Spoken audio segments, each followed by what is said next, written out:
Hi all, ഇന്നത്തെ വീഡിയോയിൽ നമ്മൾ അപ്ലൈഡ് കോസ്റ്റിങ്ങിന് ഫസ്റ്റ് മോഡ്യൂളിന് ചെറിയൊരു പാർട്ടായിട്ടുള്ള ജോബ് കോസ്റ്റിംഗ് ആണ് ഡിസ്കസ് ചെയ്യുന്നത്. അപ്പോൾ നമുക്ക് എന്താണ് ജോബ് കോസ്റ്റിംഗ് എന്ന് നോക്കാം.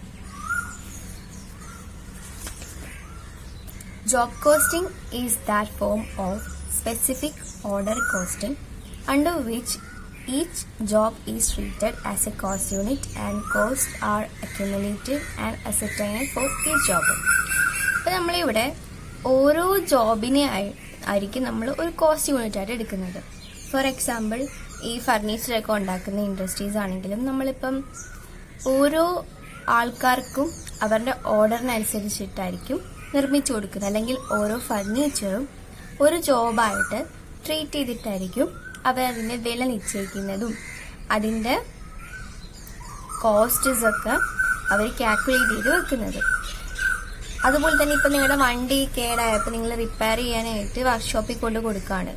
അങ്ങനെയെന്നുണ്ടെങ്കിൽ എല്ലാവർക്കും ഒരേ ചാർജ് അവർ എങ്ങനെ പോയാലും ഈടാക്കില്ല. അതിന് വേണ്ടി വരുന്ന പ്രത്യേകമായിട്ട് ചിലപ്പോൾ ചെയ്യേണ്ടി വരുന്ന കാര്യങ്ങൾ, അതുപോലെ തന്നെ ടൈം, അങ്ങനെ ഒരുപാട് ഫാക്ടേഴ്സ് ഡിപ്പെൻഡ് ചെയ്തിരിക്കും ആ ഒരു ജോബിന് വേണ്ടിയിട്ട് നമ്മൾ കോസ്റ്റ് നിർണ്ണയിക്കുന്നത്. ഇവിടെ ജോബ് കോസ്റ്റിംഗ് എന്ന് പറയുമ്പോൾ സ്പെസിഫിക് ആയിട്ട് ഒരു പ്രത്യേകമായിട്ട് നമ്മളൊരു ഓർഡർ സ്വീകരിക്കുമ്പോൾ അതിന് നമ്മൾ കോസ്റ്റ് നിർണ്ണയിക്കാനായിട്ടുള്ള മെത്തേഡാണ്. നമുക്ക് അടുത്തായിട്ട് ഈ ജോബ് കോസ്റ്റിങ്ങിൻ്റെ ഒരു പ്രോബ്ലം ചെയ്ത് നോക്കാം. അപ്പോൾ ഇവിടെ നമ്മൾ ജോബ് കോസ്റ്റിങ്ങിന് സാധാരണ ചെയ്തു വന്നുകൊണ്ടിരുന്നത് നമ്മൾ നേരത്തെ പഠിച്ച കോസ്റ്റ് ഷീറ്റിൻ്റെ ആ ഒരു ഫോർമാറ്റ് വെച്ചിട്ടാണ് നമ്മൾ ചെയ്യുന്നത്. ജോബ് കോസ്റ്റ് ഷീറ്റാണ് ഇവിടെ പ്രിപ്പയർ ചെയ്യേണ്ടത്. ഈ ക്വസ്റ്റ്യനിൽ നമുക്ക് from the following particulars prepare the cost sheet for job number 225 and find out the amount to be charged on the customer. അപ്പം നമുക്കിവിടെ മനസ്സിലാക്കാൻ സാധിക്കും, ഇതെന്ന് പറയുന്ന കോസ്റ്റ് ഷീറ്റിനാണ് നമുക്ക് പ്രിപ്പയർ ചെയ്യേണ്ടത്. അതുപോലെ തന്നെ നമുക്ക് ജോബ് നമ്പർ തന്നിട്ടുണ്ട്, അതെത്രയാണ് 225 തന്നിട്ടുണ്ട്. അപ്പോൾ ഇവിടെ എന്താണ് കാണാൻ ചോദിച്ചിരിക്കുന്നത്, നമ്മളുടെ കസ്റ്റമർക്ക് നമ്മൾ ചാർജ് ചെയ്യേണ്ട പൈസ എത്രയെന്നാണ്. നമുക്കറിയാം ഓരോ ജോബും ഇവിടെ ഓരോ കോസ്റ്റ് യൂണിറ്റ് ആയിട്ടാണ് കണക്കാക്കപ്പെടുന്നത്. അതുകൊണ്ട് തന്നെ അതിന് ഓരോ ജോബിനും സെപ്പറേറ്റ് ആയിട്ട് നമ്മൾ കോസ്റ്റ് ഷീറ്റ് പ്രിപ്പയർ ചെയ്തതായിട്ട് വരും. അതുകൊണ്ടാണ് ഇവിടെ ജോബ് നമ്പർ എന്ന് പറഞ്ഞിട്ടൊരു നമുക്കൊരു നമ്പർ തന്നിരിക്കുന്നത്. ഇപ്പോൾ നമുക്ക് ഡയറക്റ്റ് മെറ്റീരിയൽസ് തന്നിട്ടുണ്ട്, പ്രൊഡക്റ്റീവ് വേജസ് തന്നിട്ടുണ്ട്, ഡയറക്റ്റ് എക്സ്പെൻസസ് തന്നിട്ടുണ്ട്.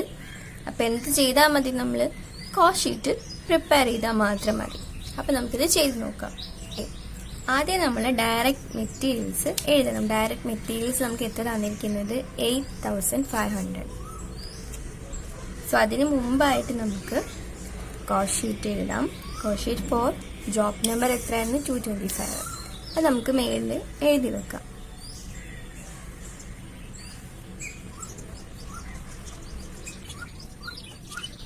സോ ആദ്യം ഡയറക്റ്റ് മെറ്റീരിയൽസ്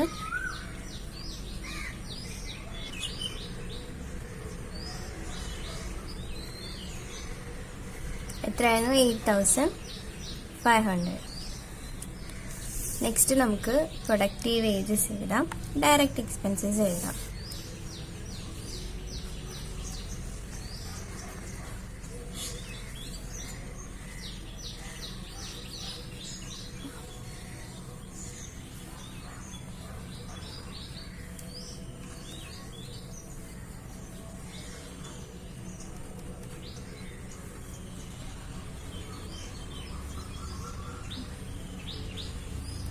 ഓക്കെ, ഇനി ഇതിൻ്റെ എല്ലാത്തിൻ്റെയും ടോട്ടൽ, അതായത് ഡയറക്റ്റ് കോസ്റ്റിൻ്റെ എല്ലാത്തിൻ്റെ ടോട്ടലിനെയാണ് നമ്മൾ പ്രൈം കോസ്റ്റ് എന്ന് പറയുന്നത്. ഇതിൻ്റെ ടോട്ടൽ നമുക്ക് എഴുതി നോക്കാം. നമുക്ക് 21,360 കിട്ടി. ഇനി അടുത്തത് ഫാക്ടറി ഓവർഹെഡ്സ് എന്ന് പറയുന്നത് പ്രൊഡക്റ്റീവ് വേജസിൻ്റെ 60% തന്നിരിക്കുന്നത്. അപ്പോൾ പ്രൊഡക്റ്റീവ് വേജസ് നമുക്ക് എത്രയായിരുന്നു 12,100ൻ്റെ 60% എന്തെന്ന് പറയുന്നത് ഫാക്ടറി ഓവർഹെഡ്സ്. ഓക്കെ, അപ്പോൾ നമുക്ക് അടുത്തത് ഫാക്ടറി ഓവർഹെഡ്സ് എന്ന് എഴുതിയിട്ട് എന്ത് ചെയ്യാം, പ്രൊഡക്റ്റീവ് വേജസിൻ്റെ 60% കണ്ടുപിടിക്കാം. Factory overhead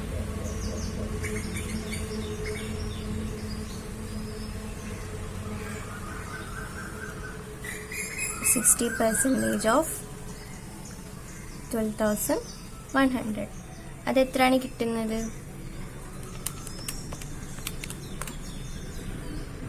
7,260. ഓക്കെ, അപ്പം പ്രൈം കോസ്റ്റും ഫാക്ടറി ഓവർഹെഡും കൂടെ ടോട്ടൽ ചെയ്ത് കിട്ടുന്ന എമൗണ്ടിനെയാണ് നമ്മൾ വർക്ക് കോസ്റ്റ് എന്ന് പറയുന്നത്. So work cost is equal to total ചെയ്യുമ്പോൾ നമുക്ക് 28,620 എന്ന് കിട്ടും. ഇനി അടുത്ത് നമുക്ക് നോക്കാം. ഇവിടെ 20% of work cost for office overhead. ഇനി ഓഫീസ് ഓവർഹെഡും കൂടെ നമ്മൾ ചെയ്യണം. അത് എത്രയെന്നാണ് പറഞ്ഞിരിക്കുന്നത്? നമ്മുടെ വർക്ക് കോസ്റ്റിന്റെ 20%. സോ നമ്മൾ ഓഫീസ് ഓവർഹെഡും കൂടെ ആഡ് ചെയ്യണം.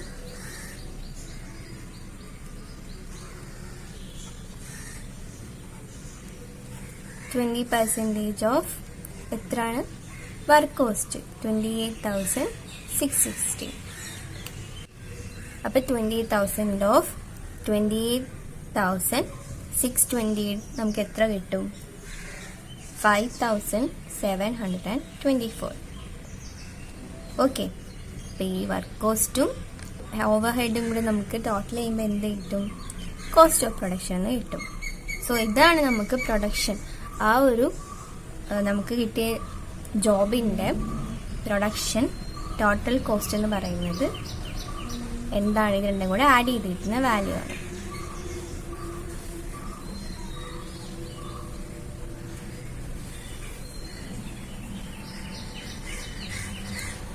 ഓക്കെ, ഇനിയാണ് നമ്മൾ ശ്രദ്ധിക്കേണ്ടത്.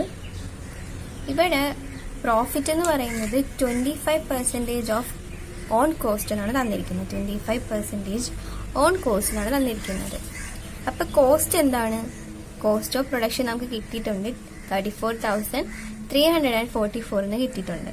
അപ്പൊ കോസ്റ്റിന്റെ 25% ആണ് എന്തെന്നാണ് പറഞ്ഞിരിക്കുന്നത്? പ്രോഫിറ്റ്. അപ്പൊ നമുക്ക് എന്ത് ചെയ്യാം? പ്രോഫിറ്റ് കണ്ടുപിടിക്കാനായിട്ട് ഈ ഒരു കോസ്റ്റിന്റെ 25% കണ്ടാൽ മാത്രം മതി. സോ നമുക്ക് പ്രോഫിറ്റ് കാണാം. പ്രോഫിറ്റ് 24. ഓക്കെ, അപ്പം നമ്മുടെ കോസ്റ്റ് ആയിട്ടുള്ള 34,344 25% എന്ന് പറയുന്നത് 8,586 എന്നാണ്. സോ നമുക്ക് പ്രോഫിറ്റ് എത്ര കിട്ടി? 8,886. സോ ഇനി സെയിൽസ് കാണാനായിട്ട് എന്ത് ചെയ്താൽ മാത്രം മതി? സെയിൽസ് വാല്യൂ, അതായത് നമ്മൾ എത്ര രൂപയ്ക്കാണ് നമ്മുടെ ഈ ഒരു ജോബ് നമ്മൾ നമ്മുടെ കസ്റ്റമറിലേക്ക് എത്തിച്ചത് എന്ന് കാണാനായിട്ട് ഈ കോസ്റ്റിന്റെ കൂടെ ഈ പ്രോഫിറ്റും കൂടെ ആഡ് ചെയ്യാം. സോ നമുക്ക് സെയിൽസ് കിട്ടാനായിട്ട് ഇത് രണ്ടും കൂടെ ആഡ് ചെയ്യുമ്പോൾ 42,930 കിട്ടും. ഓക്കെ, അപ്പൊ നമുക്ക് ക്വസ്റ്റ്യൻ എന്താണെന്ന് ചോദിച്ചിരുന്നത്? Find out the amount to be charged on the customer. അപ്പൊ കസ്റ്റമർക്ക് എത്ര രൂപയ്ക്കാണ് നമ്മൾ ഈ ഒരു പ്രോഡക്റ്റ് നൽകേണ്ടത്? 42,930 കിട്ടി. നമുക്ക് അടുത്തൊരു പ്രോബ്ലം ചെയ്ത് നോക്കാം. ഇവിടെ നമുക്ക് തന്നിരിക്കുന്നത് ഡയറക്റ്റ് മെറ്റീരിയൽ തന്നിട്ടുണ്ട് 5,750. അതുപോലെ തന്നെ വേജസ് തന്നിട്ടുണ്ട്. ഇവിടെ വേജസ് ശ്രദ്ധിക്കുകയാണെങ്കിൽ ഓരോ ഡിപ്പാർട്ട്മെന്റ് വെച്ചിട്ടാണ് നമുക്ക് തന്നിരിക്കുന്നത്.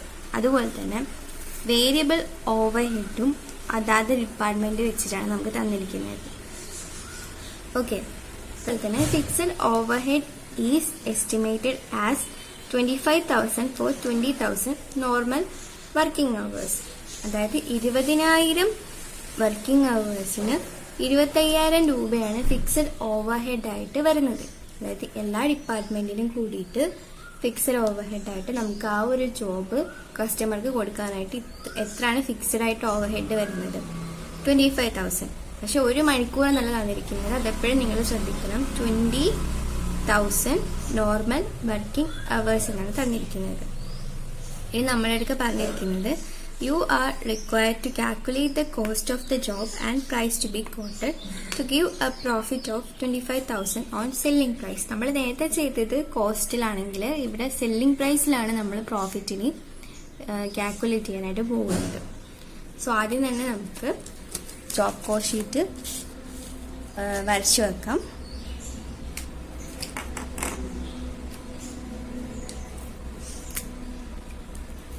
സോ ആദ്യം എന്താ എഴുതേണ്ടത്? ഡയറക്റ്റ് മെറ്റീരിയൽ നമുക്ക് തന്നിട്ടുണ്ട്. Direct material required for the job is എത്രയാണ് നമുക്ക് തന്നിരിക്കുന്നത്? 5750. സോ നമുക്ക് ആദ്യം ഡയറക്റ്റ് മെറ്റീരിയൽസ് എഴുതാം.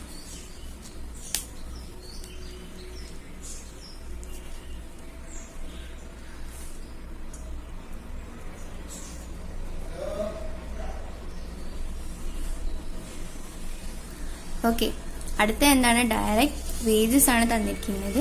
അപ്പോൾ അതായത് ഡിപ്പാർട്ട്മെന്റിന് എത്ര ആയിരിക്കും ടോട്ടൽ വരുന്നതെന്ന് നോക്കാം. നമുക്ക് ഡിപ്പാർട്ട്മെന്റ് എക്സ് നോക്കുകയാണെങ്കിൽ 100 മണിക്കൂർ ആണ് ഡിപ്പാർട്ട്മെന്റ് എക്സ് എടുക്കുന്നത്. ഓക്കെ, എത്ര രൂപയാണ് ഒരു മണിക്കൂറിന്? 5 rupees. അപ്പോൾ നമ്മൾ ഡിപ്പാർട്ട്മെന്റ് എക്സിന് ടോട്ടൽ വേജ് കാണാനായിട്ട് ഇത് രണ്ടും കൂടെ മൾട്ടിപ്ലൈ ചെയ്യാം. 100 × 5 500 ആണ് ഡിപ്പാർട്ട്മെന്റ് എക്സിന് വരുന്ന ഡയറക്റ്റ് വേജിന്റെ എക്സ്പെൻസ് എന്ന് പറയുന്നത്. ഇപ്പം നമുക്ക് ഡയറക്റ്റ് വേജസ് എന്നും പറഞ്ഞിട്ട് ഒരു ഹെഡിങ് കൊടുക്കാം. എന്നിട്ട് ഫസ്റ്റ് നമുക്ക് ഡിപ്പാർട്ട്മെന്റ് എക്സിന്റെ നോക്കാം. ഡിപ്പാർട്ട്മെന്റ് എക്സിന് 100 മണിക്കൂർ വെച്ചിട്ട് 5 രൂപ വെച്ചിട്ടാണ് നമ്മൾ കണക്കാക്കേണ്ടത്. അപ്പം 100 × 5 നമുക്ക് എത്ര കിട്ടി? 500 കിട്ടി.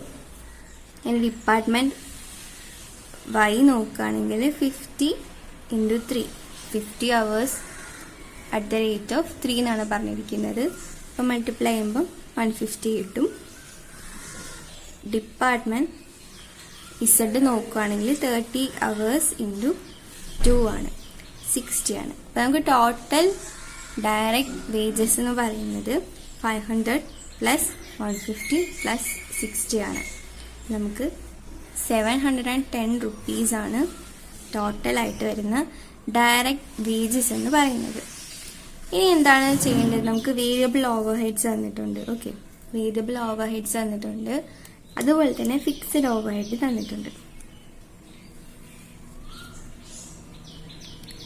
ഇനി ഇവിടെ നോക്കുകയാണെങ്കിൽ നമുക്ക് ഡിപ്പാർട്ട്മെന്റ് എക്സിന് ശരിക്കും എത്ര മണിക്കൂറേ എടുക്കുന്നുള്ളൂ? 100 hours ഈ ഒരു ജോബിന് വേണ്ടിയിട്ട് നമുക്ക് എടുക്കുന്നുള്ളൂ.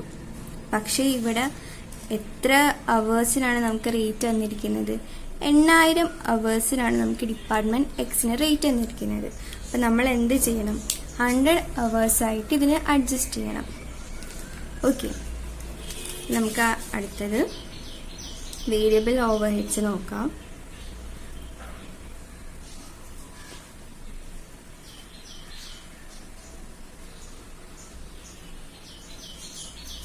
അപ്പം ആദ്യം തന്നെ നമുക്ക് ഡിപ്പാർട്ട്മെന്റ് എക്സിന്റെ കാണാം. ഡിപ്പാർട്ട്മെന്റ് എക്സിന് നമുക്കിവിടെ 8000 ലേബർ അവേഴ്സിന് 4000 മണിക്കൂർ എന്നാണ് പറഞ്ഞിരിക്കുന്നത്. ഓക്കെ, അപ്പം ഒരു മണിക്കൂറിന് എത്ര റേറ്റ് ആണെന്ന് നമ്മൾ കണ്ടുപിടിക്കണം. അപ്പം 8000 മണിക്കൂറിന് 4000 രൂപയാണെങ്കിൽ ഒരു മണിക്കൂർ കാണാനായിട്ട് നമ്മൾ എന്ത് ചെയ്താൽ മാത്രം മതി? 4000 ഡിവൈഡഡ് ബൈ 8000. ഓക്കെ, അപ്പോൾ ഡിപ്പാർട്ട്മെന്റ് എക്സിന്റെ വേരിയബിൾ ഓവർ ഹെഡ് കാണാനായിട്ട് 4000 ഡിവൈഡഡ് ബൈ 8000 ഇൻറ്റു എത്ര മണിക്കൂറാണ് ഡിപ്പാർട്ട്മെന്റ് എക്സിൽ നമുക്ക് എടുക്കുന്നത്? 100 × 100. 4000 ഡിവൈഡഡ് ബൈ 8000 ചെയ്യുമ്പോൾ നമുക്ക് ഹാഫ് കിട്ടും. ഇൻറ്റു 100 ചെയ്യുമ്പോൾ 50 കിട്ടും. ഓക്കെ, ഇതുപോലെ തന്നെ ഡിപ്പാർട്ട്മെന്റ് വൈയുടെയും ചെയ്യാം. ഡിപ്പാർട്ട്മെന്റ് വൈക്ക് നമുക്ക് ഇവിടെ എടുക്കുന്ന ലേബർ അവേഴ്സ് എന്ന് പറയുന്നത് 4500 ആണ്.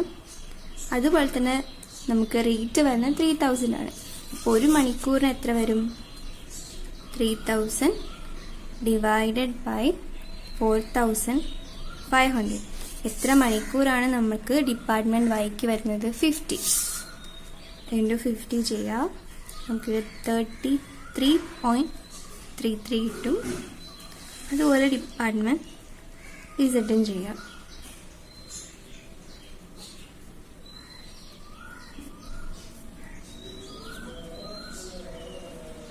ഇനി ഇതിനെല്ലാം ടോട്ടൽ ചെയ്ത് നോക്കുക. നമുക്ക് എത്ര കിട്ടും? 113.33 കിട്ടി. ഇനി ലാസ്റ്റ് നമ്മൾ ചെയ്യേണ്ടത് ഫിക്സഡ് ഓവർ ഹെഡും കൂടെ ആഡ് ചെയ്യാനാണ്.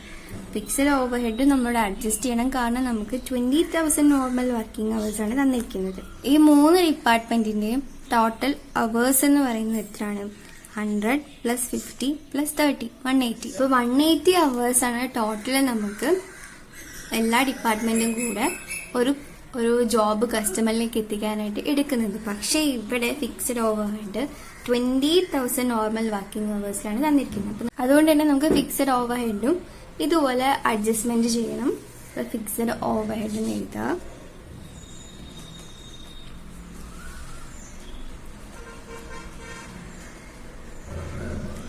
ഫിക്സഡ് ഓവർ ഹെഡ് ഇപ്പൊ നമുക്ക് അഡ്ജസ്റ്റ് ചെയ്യാനായിട്ട് 25,000 ഡിവൈഡഡ് ബൈ 20,000.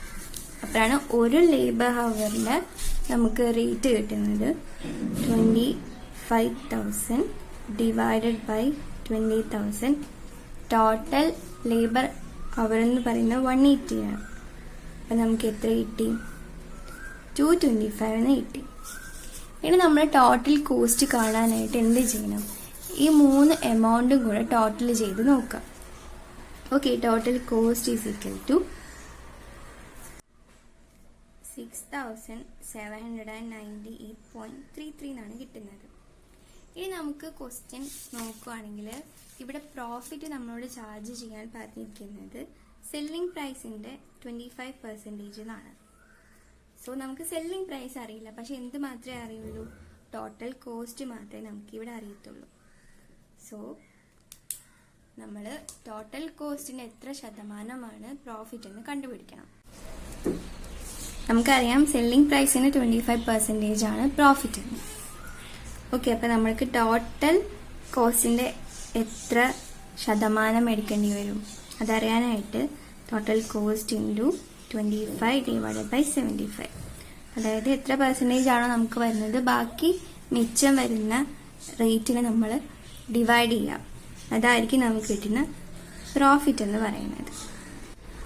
നമുക്ക് ടോട്ടൽ കോസ്റ്റിന്റെ പെർസെൻറ്റേജ് ആയിട്ടാണ് പ്രോഫിറ്റ് വരുന്നതെങ്കിൽ ഡയറക്റ്റ് അങ്ങ് ചെയ്ത് വെക്കാം. പക്ഷെ സെല്ലിംഗ് പ്രൈസിന്റെ പെർസെൻറ്റേജ് ആയിട്ടാണ് പ്രോഫിറ്റ് വരുന്നതെങ്കിൽ നമുക്ക് കാണാനായിട്ട് പറ്റില്ല, കാരണം സെല്ലിംഗ് പ്രൈസ് നമുക്ക് അറിയത്തില്ലല്ലോ. അതുകൊണ്ട് തന്നെ നമുക്ക് ടോട്ടൽ കോസ്റ്റ് വെച്ചിട്ട് അപ്പോഴും ചെയ്യാൻ കഴിയത്തുള്ളൂ. അപ്പൊ നമുക്കിവിടെ പ്രോഫിറ്റ് കാണാനായിട്ട് എന്ത് ചെയ്താൽ മതി? നമുക്ക് കിട്ടിയിരിക്കുന്ന total cost into 25 divided by 75. നമുക്ക് എത്ര കിട്ടി? 2,266.11. ചെയ്യുന്നത് സെല്ലിംഗ് പ്രൈസ് കാണാം. സെല്ലിംഗ് പ്രൈസ് കാണാനായിട്ട് ടോട്ടൽ കോസ്റ്റ് പ്ലസ് പ്രോഫിറ്റ്.